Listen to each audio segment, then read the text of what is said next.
位朋友，當你非常熱愛一樣嘢嘅時候，你會唔會傾盡所有去追逐呢一個夢想呢？早在80年代，羅文作為歌手，亦擁有一個舞台夢。為咗呢個夢想，佢投入自己所有嘅資源同埋1年嘅時間去籌備排練。排藝社啊？係啊，咩地方嚟㗎？呢個地方咧就係我1個禮拜要嚟幾次嘅地方。咁呢個樓梯嘅轉角咧，就係一轉入去咧，就係有我嘅心血同埋我嘅理想喺裏面。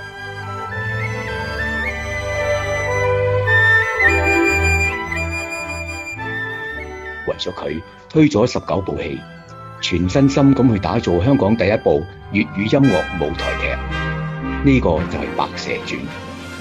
呢部劇於1982年3月4號開始，連演21場，場場爆滿，掌聲雷動。